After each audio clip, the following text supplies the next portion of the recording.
What's going on, everybody? Rob Dawson from the Field of 68 here, and we have another commitment for the UConn Huskies to break down. Vegemite Cam Spencer is heading to Stores from Australia, and we're going to talk about that here in just a second. I'm also going to spend a little time looking at the start of UConn's schedule. There will be a solid 3 weeks at the start of the season between when it officially begins and when there is a game where you're actually going to want to be paying attention to what happens, and you're actually going to need to be tuned in because there are some bye games at the start of the schedule that are not exactly the most entertaining games in the world to watch. So I want to dive in a little bit into what I am specifically looking for and what I think should be the signs for what you're paying attention to with UConn as you kind of get into some of these games. So we'll talk about that here in just a little bit. But first and foremost, please rate, review, subscribe to this podcast anywhere that you listen to podcasts or watch podcasts, because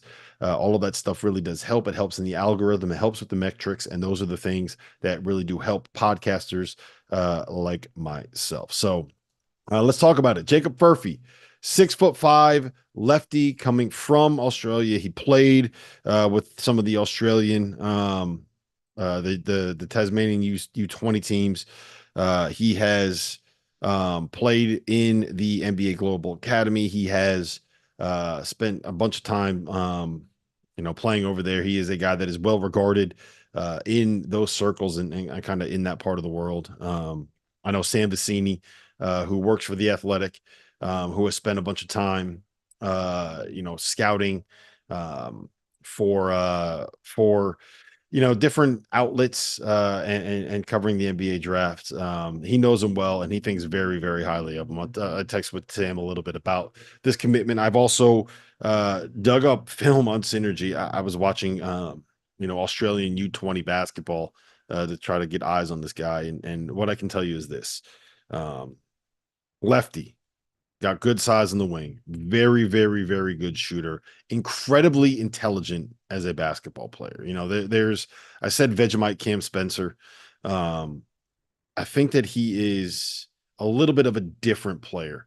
Cam is more of a guard, more of like I think by the end of his UConn career, like you could almost call him a combo because of the way that you can kind of run things through him. But he was 6'3". He was more of a let's run him off a screen.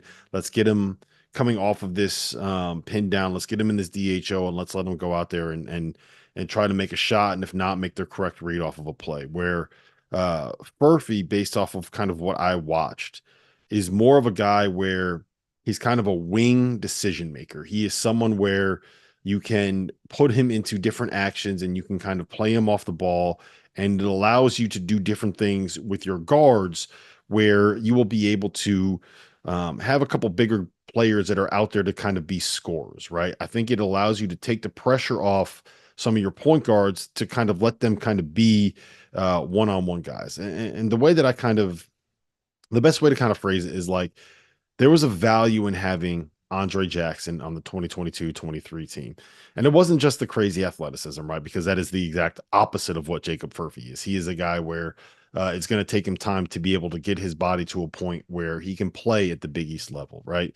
But it was having another decision maker, another passer, another creator, another like basketball savvy guy that you could put into some of these ball screen actions, that you could put in some of these DHOs, that you could allow to play with the ball in his hands and make a decision, while letting your lead guards be scorers and kind of be who they were naturally, right? Like Tristan Newton was UConn's point guard, but he was a go-to scorer more than he was a guy that you wanted to kind of be out there and make the decisions and make the plays and run your offense through to create for others. He was out there to kind of create for himself at the end of a clock, where guys like Cam Spencer, Alex Caravan, and Steph Castle were the guys that were kind of out there maybe to create for others a little bit more, if that makes sense. So I think Furphy is kind of that guy. The name that I got from him, or got him compared to, was kind of like what Joe Ingles brought to the Jazz when Joe Ingles was playing his best. Like, he's not the most explosive dude. He's not the best one-on-one scorer. He's a good enough shooter to the point where you really have to get out and close out on him. But he just understands how to play. He understands the passes that you need to make. He understands the reads that you need to make. And he is going to make you better and make everybody around him better. Now, um, the downside is like he he is not athletic. He is unathletic. There are clips of him dunking. There are clips of him, kind of being physical and finishing around the basket. But he is a guy who is going, if he's going to beat people off the dribble, it's because he is able to get you off balance and kind of use angles and use his strength to be able to kind of find a way to get into the lane and get his shot off. He's going to be able to create space. He's going to be able to use his body to move you off of where you want to be. And that's very different than what I think you see out of someone like a Steph Castle and someone like an Andre Jackson, who kind of played that secondary creator role from the wing the last couple of years. It's going to take him a while to get there. He needs to get into a Division I strength and conditioning program. He needs to be able to get stronger and get quicker. He really needs to improve laterally. There are a couple of examples that I found in the film where he goes to close out on someone, and you have guys that probably have no business getting to the basket, getting right by him, right? Like the lateral quickness really, really, really, really, really needs to improve. And I think that'll come with time. Like he's not an athlete when it comes to like the quick twitch stuff and the leaping ability and the speed. But this is the way that Sam phrased it to me when I was talking to him. He's a pudgy guy that can run a 5-minute mile. He just goes, he goes, he goes, he goes, he goes. And I think that actually matters. Like you need players like that. So I think that there is something there. But I don't see him as a guy that's going to come in year one and come and play 25, 30 minutes. I think he's going to be a guy where you'll get him into the program. He'll be there for 2, 3, 4 years. And when he's an upperclassman, he's going to come in there and be a very valuable, very important piece. If UConn is going to be, in 2028 and 2029, if they're competing for national championships and Dan Hurley's still there, he is going to be a big reason why they're able to do that. So the rest of this recruiting class, Darius Adams, Eric Ryba, and Braylon Mullins are more guys where I think that they come in and they have a decent impact as freshmen and are really good as sophomores. I think he's going to be a guy where you're kind of, he gets sophomore, junior years when you start seeing him really impact the game. But I also think it's worth saying this is not like, an apostolist commitment where you're just bringing somebody in to kind of sit the bench until he transfers to another program where maybe he fits a little bit better down a level. I do think he is someone that is a Big East player. It's just going to take him a little bit of time to get to the point where he is a Big East athlete, if that makes sense. So I think it's a good get. I think it's a solid program addition. And with the way that UConn is able to retain talent, I do think that he is going to be someone that will hang around for a little bit. So nice get, nice commitment. And my guess is that this is probably the end of UConn's 2025 recruiting class, unless something crazy happens or somebody really, really talented becomes available. So it's not often that you see right now players or teams kind of put together classes this big and this deep this early in the process. But I think UConn kind of targeted who they wanted. They found the players that would fit into what they want to do and how they want to play. And I do think it's fair to say they also maybe turned down commitments from some guys that were the wrong fit for what they were looking for, the same way that they did in the transfer portal. So when you win back-to-back national championships, you are able to be selective when it comes to who you are bringing into your program, who you're recruiting, who you are taking commitments from, even when players do want to commit. If you haven't heard by now, we have partnered with BetMGM Sportsbook. We're going to be using BetMGM lines to make all of our picks, and we'll have special offers for the listeners, the viewers of the Field of 68 throughout the year.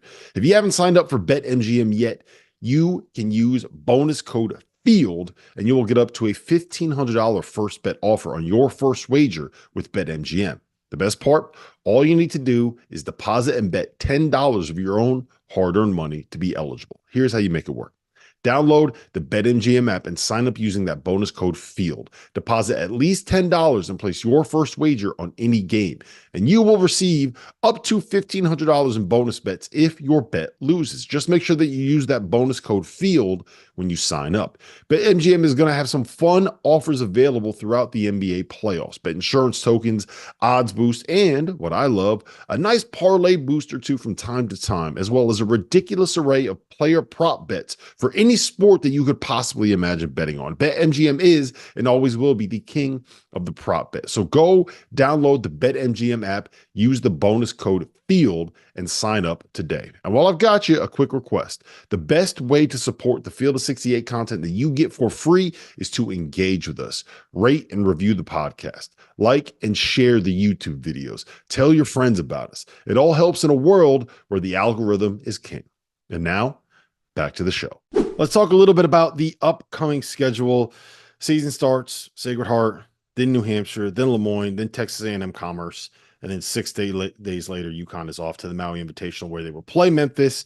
And then assuming that they get a win, well, not assuming, if they get a win, and if they beat a Memphis team who I do think is going to be better than maybe some people might expect, they'll get one of Colorado or Michigan State, and then the other side of the bracket has Auburn, Iowa State, North Carolina, and Dayton. So you beat Michigan State, I'm probably end up beating Michigan State and Memphis, and you get a shot at one of the big boys, one of the potential top 10 teams on the other side of the bracket. So that's the way that it's kind of shaken out. That's the way the bracket looks.